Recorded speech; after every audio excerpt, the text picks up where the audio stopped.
So today's project is Shtei Lechem.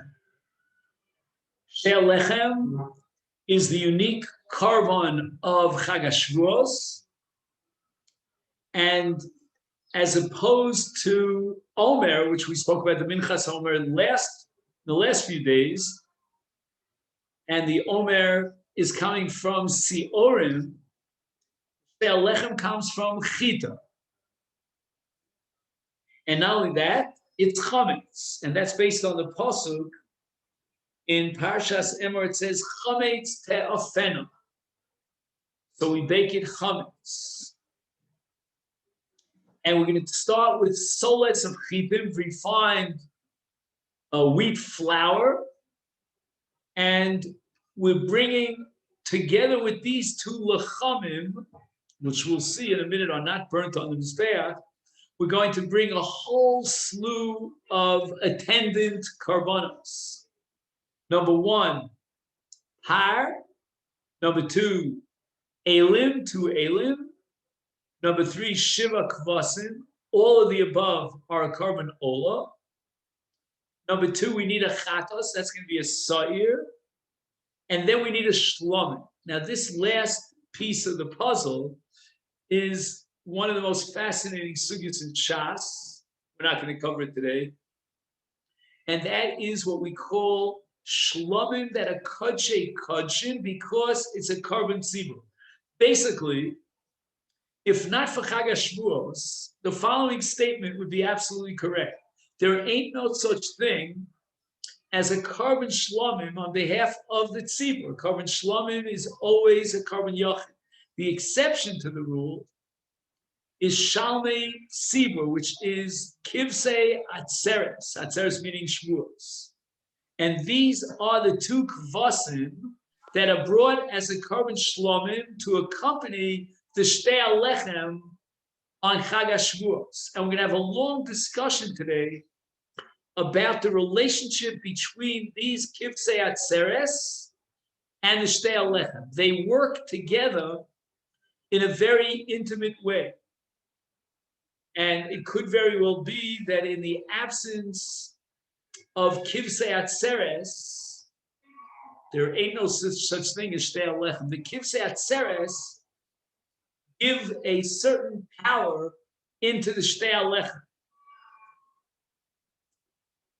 Now, when we say that the Kivsei Atzeres, as I told you before, that's a carbon that's very unique for two reasons. Number one, it's a carbon shlomim shalat tzibur, and number two, it has the status of kodshim, so that the kivsei atzeres would only be eaten within the azara. That's unheard of in shlomim. Shlomim is eaten anywhere in Yerushalayim, not only in the azara, but the exception is going to be the kivsei atzeres of Chag HaShavuos that accompany the Shtei Lechem as a carbon shlomim shalmei tzibur. Now, like we spoke about with regard to the Omer, that the ora, the barley that has to be cut down and brought as the Minchas HaOmer must come from Eretz Yisrael. We cannot import it from Chutz La'aretz. The same thing applies in the case of Shtei Lechem. The Torah says, Mikol Moshvo Sechem, that you have to take the chita, the kernels of wheat, in order to make the Shtei Lechem from Moshvo Sechem. Moshvo Sechem means from within the boundaries of Eretz Yisrael. Once again, we can have a whole discussion about the status of Ever HaYarden. If you remember, we were wondering back and forth about whether Ever HaYarden is part of Eretz Yisrael. Now, there are two Tanoim, Rabbi Nosson and Rabbi Yaakov, that are of the opinion in the Mishnah and Brisa in Menachos Pei Gimel and Beis, that the requirement of chita with regard to Shtei Lechem means exclusively chita chadasha, from the first of the new crop, the new grains of wheat in Eretz Yisrael. So much so that if they couldn't find chita min chadash, all the chadash was gone, then according to one opinion, the entire enterprise of shtei lechem goes down the tubes, as we would say proverbially, which means we can't bring shtei lechem. But these two Tanoim, Rabbi Yaakov and Rabbi Nosson, came up with a chiddush that although lechatchila there's no question in anyone's mind that the shtei lechem has to come from the chita chadasha, but if we don't find chita chadasha and we cannot get access to them, is yaviu michitim yeshanos. We could bring from last year's chita. Now let's take a moment to focus our attention and emphasize the concept of min ha-chodesh, mi'atvua chadosha chita chadosh. This is a concept that rings an associative bell because with regard to the Omer, we said that the ktsira of the Omer has to have a ktsira min ha-chodesh, the brand new, in this case, barley that was grown in this year. And the reason for that is that the Ktsira Chadasha of the Omer is going to be matir all the Ktsiros that come of this year's new crop that comes subsequently. So the first Ktsira of this year's crop of Siora is going to come for the Omer. After the Omer is brought, then we consider everything to be Yashan as far as Achilas Adam is concerned. But as far as Achilas Mizbeach is concerned, which in the case of Chita means Menachos, we cannot bring Menachos from the Chadash until we finally, or shall I say firstly, have brought the Shtei HaLechem. The Shtei HaLechem in the Chag HaShavuos does the exact same thing for Migdash as the Omer does for Medina. The Omer is Matir Chodesh b'Medina, and the Shtei HaLechem is Matir Chodesh b'Migdash, so that any mincha that's brought from the New Year's crop would have to be brought after the Shtei HaLechem on Chag HaShavuos. And the whole discussion in the Sugya in Menachos about B'di'evet, what's the status of a mincha that was brought min ha-chadash before Shavuos, meaning before the Shtei HaLechem. Now here, the Gemara raises a fascinating sugya. The Gemara vacillates back. Chitim sheyardu ba'oven. Different interpretations. Let's go with the generally accepted interpretation. Grains of wheat fell from the heavens. Instead of rain, they got grains of wheat. A tremendous supernatural miracle. What's the status of those grains that came from Shamayim? You and I might have said, well, where did they fall? Did they fall in Eretz Yisrael? No, that's not enough. Because they were carried by the clouds from all over the four corners of the earth. However, they didn't grow in chutzlans. So it's not what you call tvuas chutzlans.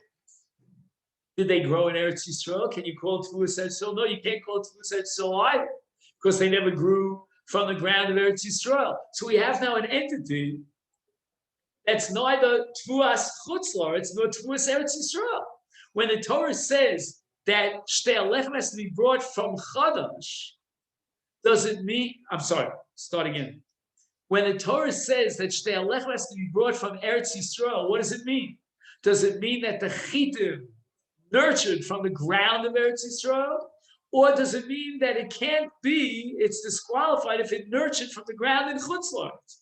And the difference, the nafkamina, is going to be the case of Chitim Sheyardu B'Oven. And this is a suffix of Rabbi Zera. What's the status of Chitim Sheyardu B'Oven? Ha'im ksheros l'shtei halechem o dilma psulos l'shtei halechem. Psulos, because the Torah says mi moshvo seichem, and this didn't come from Eretz Yisrael. Oh, maybe the word moshvo seichem is only a miut to exclude chitim of chutzlars, but chitim that came miraculously from the heavens are not chitim from chutzlars.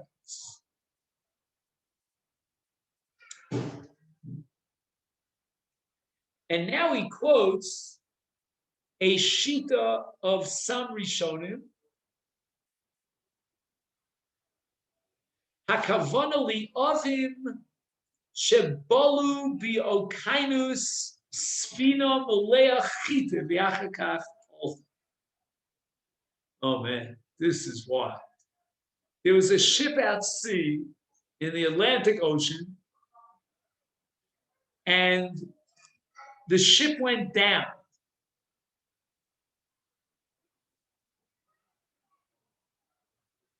And as now, this ship was carrying masses of grains, stored, what do they call it? Packaged grains. As the ship was sinking, the clouds in the heavens miraculously swallowed the chita. Again, you need a Spielberg movie for this, but somehow the sky opens up and swallows up the chita before they go down to the bottom of the ocean. And then the skies let these chitim come down to earth. However, the interpretation that we're familiar with is Ayidei Nes Yardu Chitim Me'ha'ov. That instead of the clouds giving us rain, they gave us on this occasion miraculously grains of wheat. If I remember correctly, Rabbi Zera does not come to any definite conclusion. It's what you call an Ibaya de lo ifshit.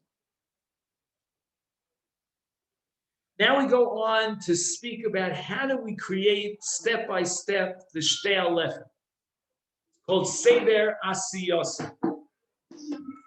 First of all, we take 3 se'im chitim, which, if I'm not mistaken, is again very familiar to us and parallels the 3 se'im of Siorin of the Minchas HaOmer. But now we have a second process called tchina. Once we have the kernels of wheat to the volume of 3 se'im, now we grind them. And after we grind them, we're up to stage number 3, which is called minapim, nipui, which means we sift them, and we create a flour that is refined, solus. Now we're up to the volume of this solus that we get from 3 se'im, and that is shtei asirios ha'efa. Normally, for any korban mincha, siris ha'efa is the volume that we need. In this case, we need twice that amount because there's shtei halechem. So that we haven't even created shtei halechem yet at this point. At this stage in the development, we have 2 asirios ha'efa that were the produce of the 3 se'im of chita. And it's only later on that we're going to divide up the 2 asirios into 2 lechamim, to bake 2 lechamim. So now we're at the stage of taking the natural chitim as they are in nature, as they grow, and converting them into soles, which is a 2-stage process of, number 1, ktsira. We cut down 3 se'in of chitim. They're still in that natural state. Number 2, we do tchina, and we grind them. It's not yet solus. We need stage number 3, which is called nipui, Limnapos. And ultimately, as a result of this process made of A plus B plus C, we end up with Shtei Asirios Ha'efa of solas. Now, like the case of the Omer, if you recall, how many times did they have to do the Nipui? 13. Oh, it was 13 or 12? Wait a minute. Maybe you're right. It was 13. Yeah, you're right. It was 13. So I don't know why the Shtei Lechem is only 12.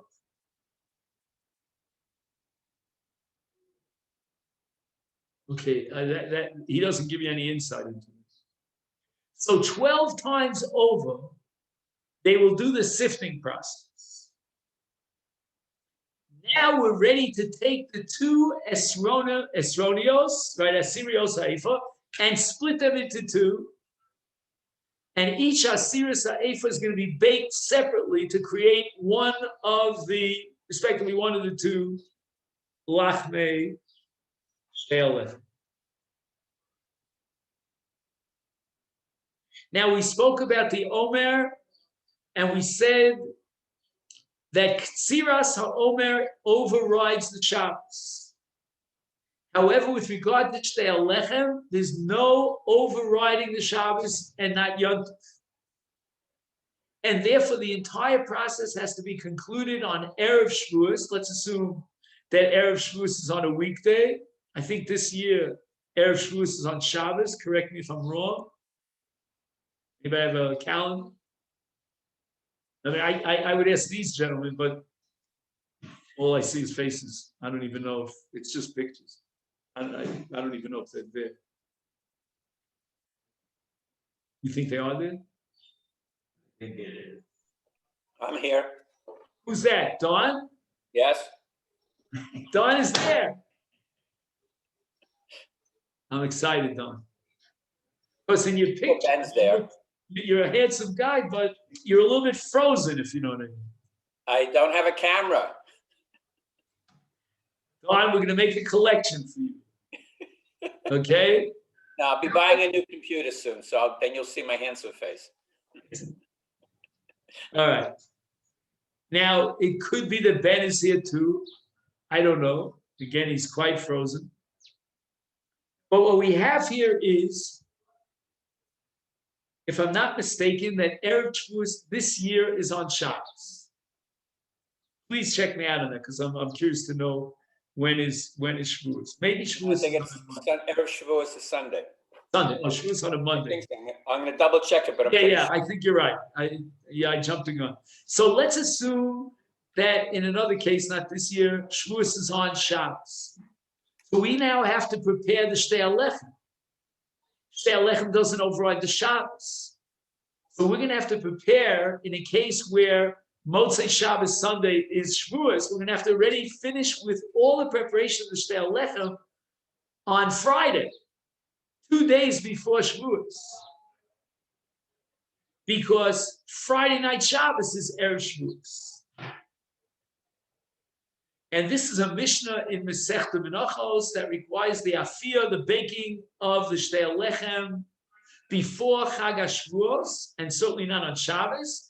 Eino docha los HaShabbos v'lo es hayom tov.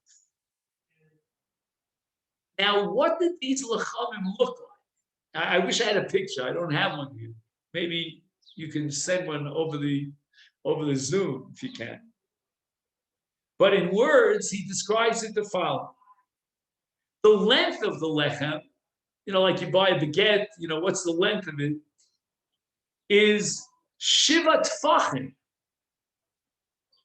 That's a very long piece of lechem. 7 tfachim long. A tefach is close to half a foot. So you're talking about 3.5 feet long. Rachvo, right? Rachvo would mean, let's say this is the lechem from here to here. We're not yet talking about the height of it, but the width of it is 4 tvachim. So it's quite wide. The karnosov arba etzbos. Very ambiguous word, karnosov. So one school of thought has it that karnosov means that they actually take the ends of this bread and they make like horns on top of the four corners. And each one of these kronos are 4 etzbos thick. But the simpler pshat, I think, which is the Rambam's in this case, lo hayu lo kronos, they didn't make horns on the 4 sides, 4 corners of the lechem. What the Mishnah means is that the height of the lechem was 4 etzbos. So we said the length of the lechem was 7.5 tfachim, correct? The width was 4 tfachim, and now the height is 4 etzbos. So actually, when you think of it, if the thickness of the lechem is only 4 etzbos, it's not really that heavy of a lechem, even though it's very long. It's kind of like a long French baguette, if you know what I mean. Now, what's unique about the Shtei HaLechem? Every other karma mincha has part of the mincha that's burnt on the mizbeach. That's what we call the komets. But in the case of the Shtei HaLechem, it is completely eaten by the kohen. And lo hayu maktirim klum b'shtei halechem. No part of the shtei halechem is burnt on the mizbeach. Shenemar, the Torah tells us at the beginning of Sefer Yikra, ki kol si'ar v'chol dvash lo taktirim b'menu ishay l'Hashem. Karban reishis takriva osam l'Hashem.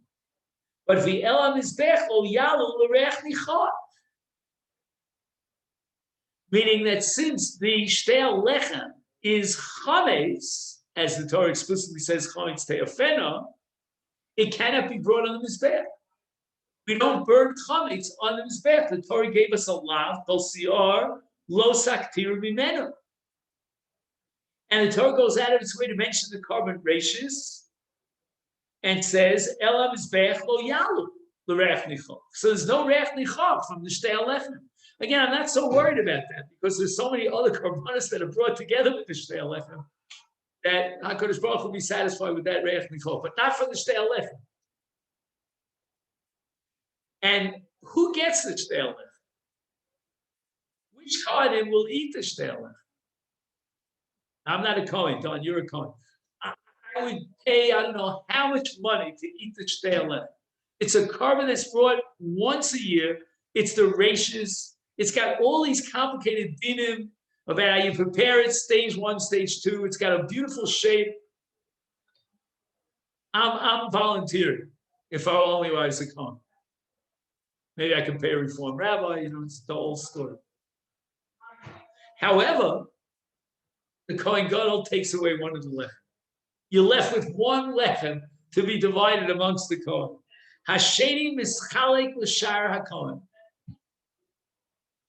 And I'm thinking out loud, I don't know if what I'm telling you is worth a dime, that the Gemara tells us about the lechem haponim, that when the Anshe Mishmar, who are on duty, would divvy up amongst themselves the lechem haponim, each Kohen ended up with a small piece of the lechem, kipul halavan, the small of a white beam.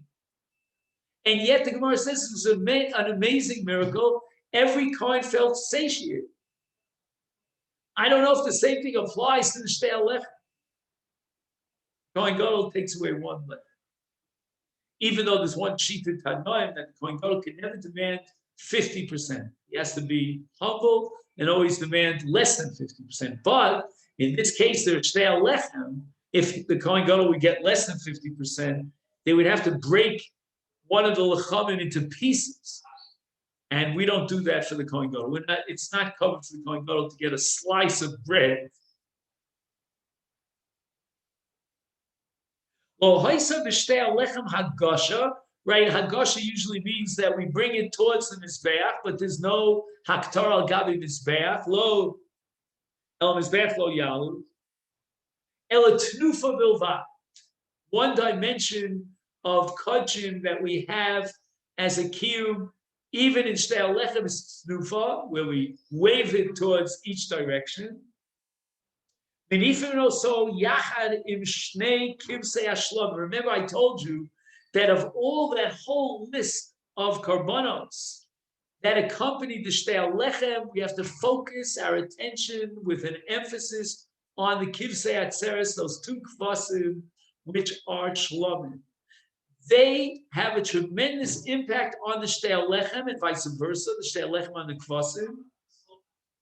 And now we're going to do a tnufa, where we combine in the tnufa the shnei kvasim and the Shtei HaLechem.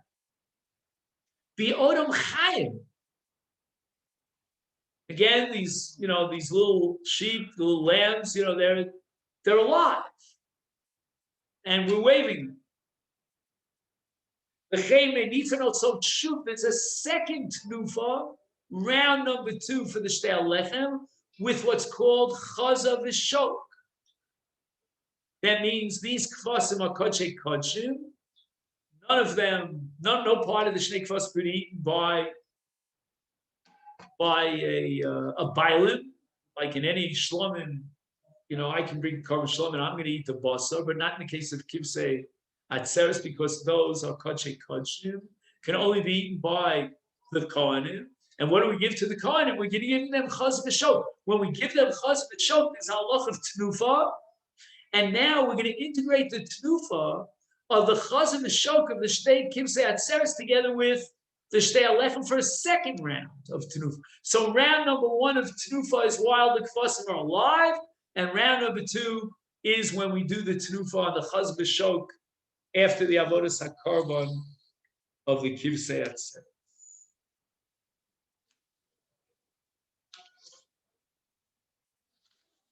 And this brings us to page Vav.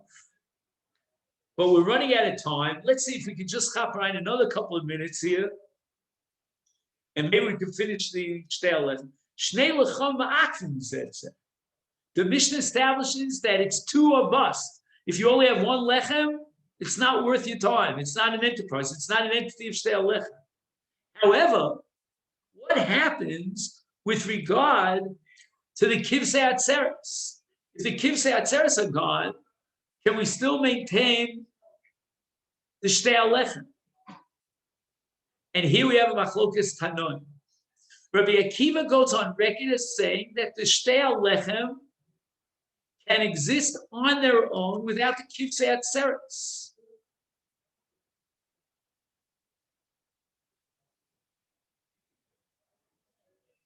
You see, if Rabbi Akiva would have said the opposite, that the kivsei atzeres can exist and be qualified independent of the lechem, I would accept that with full arms. Because for 40 years in the Midbar, the Jewish people commemorated Chag HaShavuos. No doubt they brought the kivsei atzeres on Chag HaShavuos. They couldn't bring the Shtei HaLechem. Why not? Oh no. Again, this frozen business here. Okay. Or in Zoom. Again, thank God for Zoom, but not the same. You're all invited to join me. Steve is here. Jeff is here. Was here. Come back to the AMIC Learning Center. It's working, Rabbi. What do you say? It's working. Didn't freeze. No, what I meant to say is that I ask you a question. I can't see your eyes. There's no eye. I have no idea if you're here, if you're not there. I see Galaxy, I see Ben, Goldfarb. I don't hear anything. Ben is here. Hey, so just do me a favor, make a comment. How do I know that for 40 years in the Midbar they didn't bring the Shtei HaLechem? I don't know.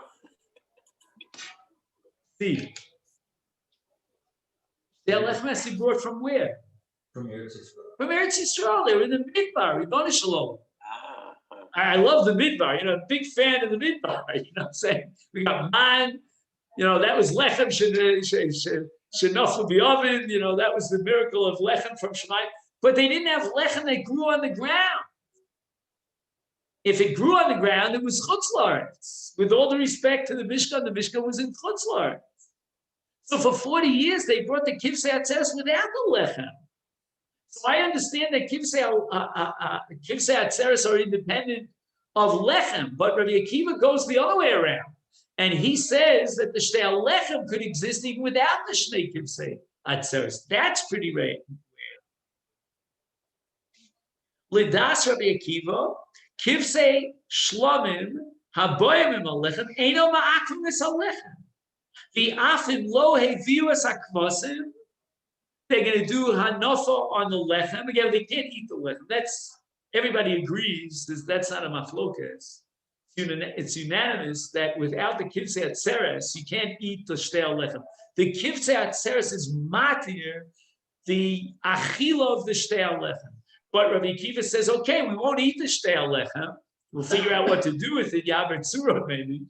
But we can bring the shtei lechem, which means tnufa, right? That's the main avoda in the shtei lechem. And we were yotzei the mitzvah shtei lechem. We didn't have the achila of the shtei lechem because there were no kivsei atzeres. But the shtei lechem exists as an enterprise, as an entity, independent of the kivsei atzeres. Rabbi Shimon ben Nanas disagrees. Hakvasim v'akvim es halechem, which means that there's no such thing as shtei lechem without kvasim. We said before, even Rabbi Akiva agrees that the kvasim are matir the shtei lechem.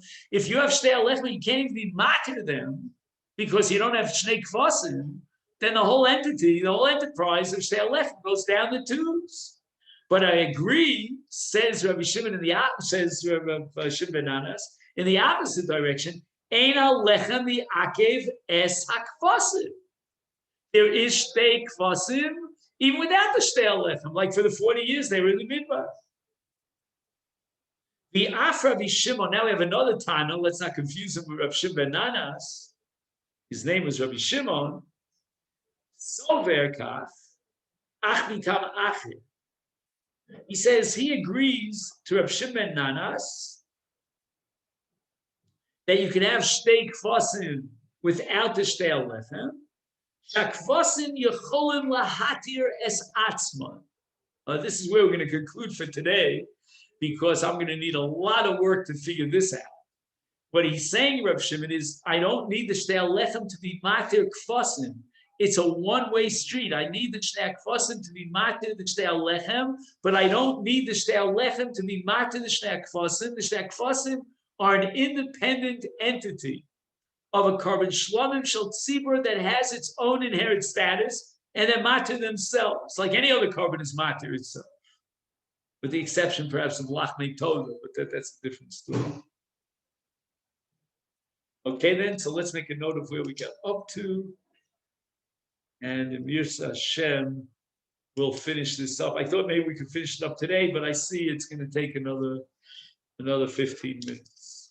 And then, so let's just